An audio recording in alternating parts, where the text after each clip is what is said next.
Шановні колеги, всім доброго дня. Ми будемо продовжувати роботу. We continue our work at the Ukraine Crisis Media Center, and the topic of the next briefing is Baltic States and Northern Europe prospects of cooperation with Ukraine. Maksym Kyyak, co-founder of Global Ukraine, Gennadyi Maksak, chairman of the Foreign Policy Council Ukrainian Prism, and Yevhen Magda, director of the Center for Public Relations. Good afternoon, dear friends. And the floor is given to Maksym Kyyak.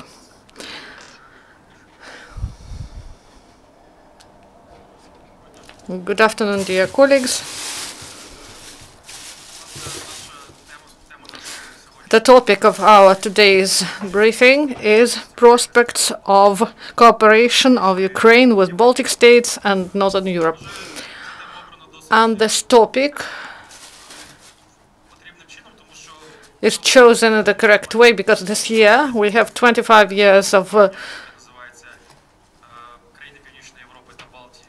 the Union of Eight. These are 3 Baltic states and 5 Northern European countries, and Latvia is heading. And at the start of this year, the representatives of the parliaments of this union, they came to Ukraine and met with top officials of Ukraine. They confirmed their support of Ukrainian reforms. And I believe that despite the countries of the Nordic states and they help in reforms in Ukraine, but their activity is not highlighted enough in Ukrainian media, as well as their activity do not find is not highlighted also in the work of the governmental bodies. It's difficult to see the delegate of the assembly that is against Ukrainian resolution, but one of the countries that is our partner did not vote for this resolution. And it would be difficult to imagine that one of the deputies of these countries would go to annex Crimea. But despite this, we have what we have. Starting 2014, 2015, and 2016, we see who in Ukraine and the international arena who are partners, and we should state that such countries as Estonia, Latvia, Lithuania, they help a lot in the development of civil society in Ukraine, and they help a lot in fighting corruption. Latvia and Estonia, they joined the reforms in the defense sector, and many servicemen of the armed forces of Ukraine and volunteers, soldiers of volunteer battalions, they underwent treatment in Estonia. Also, Finland also helped a lot after 2014, and Sweden, SIDA agency and the Swedish Institute also joined interesting projects concerning not only the issues of fighting corruption, but also the development of independent media. And Denmark involved in the project of journalist investigations, and also Norway that helps.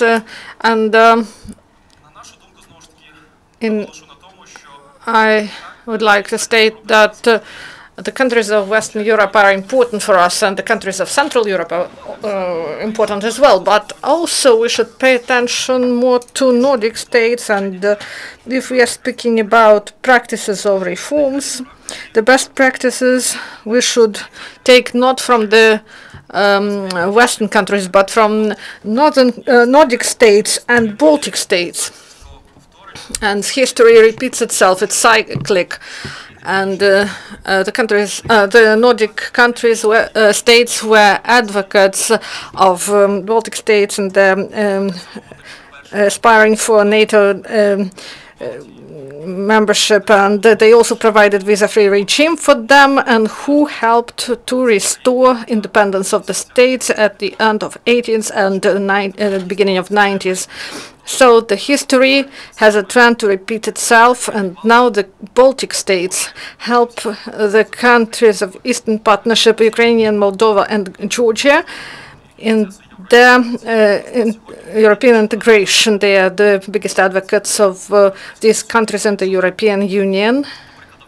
If we take as an example Lithuania, the diplomat who care about Ukrainian interest in Linkevichus also deals with these issues, and Skaita also deals with these issues, and we can remind ourselves about Karl Bild, who also he left the office, but he still has pro-Ukrainian position, and Europe and European Union associated thus with Paris, Berlin, or Rome. But let's not forget that Stockholm, Tallinn, Vilnius, and Helsinki are also Europe. So I would like to propose this format of this press conference. It's like the first bird, and this is one of the first goals. And the issue of cooperation with the Baltic states and the Nordic states, we should restart our cooperation, and we should understand that we have temporary allies in the West, and this is a normal process, but at the same time we risk to lose our real friends that are Baltic states and Nordic states. And recently the issue was highlighted of the search to find regional alternatives for Ukraine in the framework of EU, or maybe additional alternatives. So these 8 states, the Baltic state and Nordic states, this is really a prospective union for Ukraine. So, and now I give thank you, Maksym. Now Gennadyi Maksak is given the floor. Thank you. I would like to start from the statement that our organization annually carries out analysis of the Ministry of Foreign Affairs in many spheres, and we understand how efficient this work is, whether it is politically based,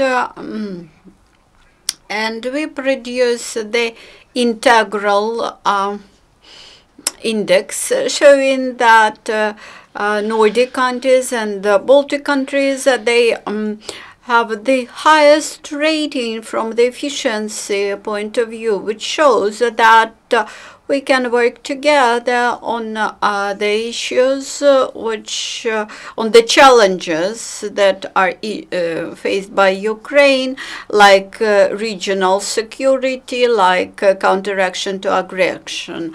Here comes the question, how do we review our Nordic and Baltic neighbors? Do we really understand how clearly they see the threat coming from Russia, that they are similar to us in their vulnerability because they have big Russian communities in their territories? And in our discussions with Nordic and Baltic countries, they keep saying, of course, we can provide assistance to you, but you have to do your part, to do your homework. And they when people discuss that reforms are going slowly, our neighbors cannot just state this, but also explain that most painful points which they experienced also in course of their growth. So I think that we can learn their lessons, and they can assist us in similar challenges. Representatives of Lithuania in the European Parliament keep saying that you have a lot of reforming, and due to the big number of reforms, you lose focus and you cannot show any quick wins, any successes. So their message is try to find the most important quick wins, then reach these quick wins and show it to people. They have such thing as economic diplomacy. They have institutions which deal with this economic diplomacy. But this institutions state that then they are able to protect businesses, to promote national businesses. So now we can accept this kind invitation and learn this lesson from our neighbors.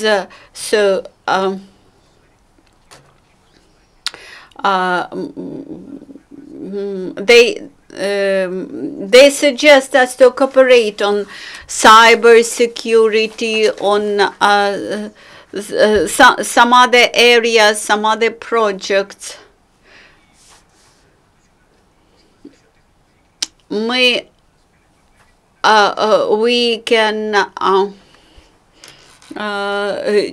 use this opportunity and benefit from new technologies and benefit from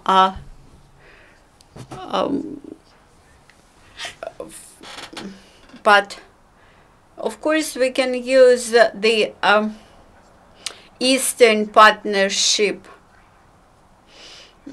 We can use more fully its opportunities, but if we wish to be a separate, very special partner in Eastern Partnership, while having united our efforts with, like for example, Georgia, we might become more interesting to our Lithuanian or Baltic partners in general.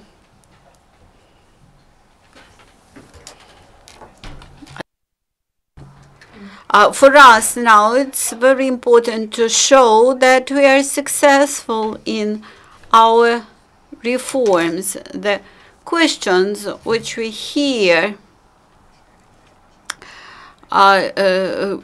when we are off record demonstrate that they know our problems not less than we know them, our problems with the leads, etc.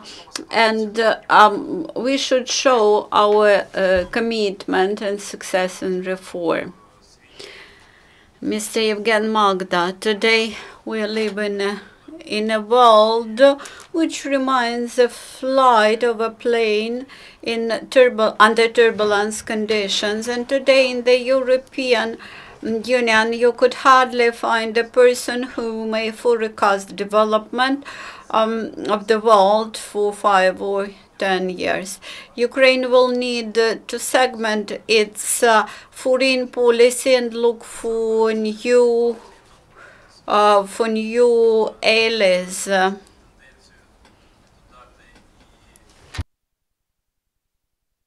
And look for new allies.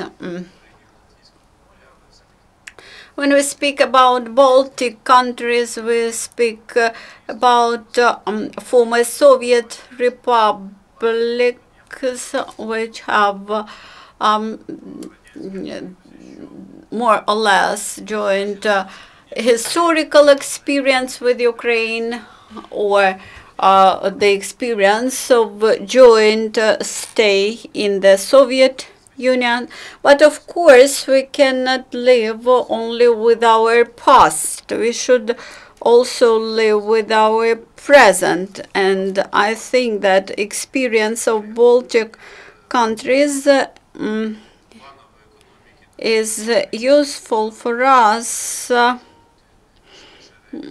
because the economic transformation from the Soviet-style economy to the European-style economy might be more useful for Ukraine. I think for Scandinavian countries, we are more interested in like potential market. We are a promising market for financial institutions, for FDI, and as far as I know, Statoil cooperates with Ukraine in terms of natural gas supplies. So this is one of those companies which contribute to energy security of Ukraine in times of counteraction with Russia. So this shows that these countries are ready to provide real assistance in our situation. What Ukraine can offer to these countries? I think this might be Ukrainian experience in counteracting to Russian aggression. We have paid a huge price for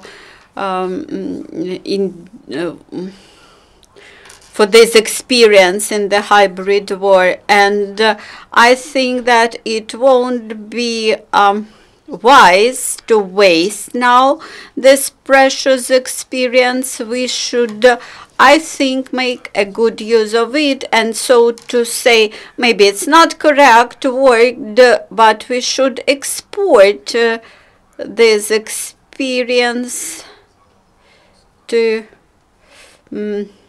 Russia.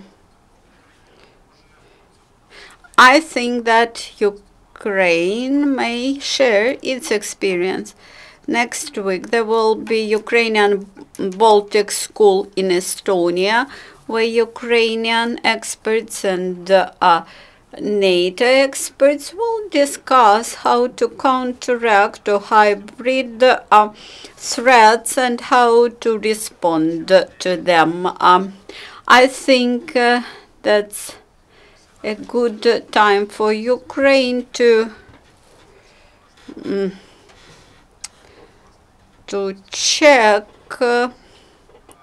its allies, not with the loud statements, but to evaluate the real contribution. I think that Scandinavian countries, that Nordic countries and Baltic countries contributed much to our fight.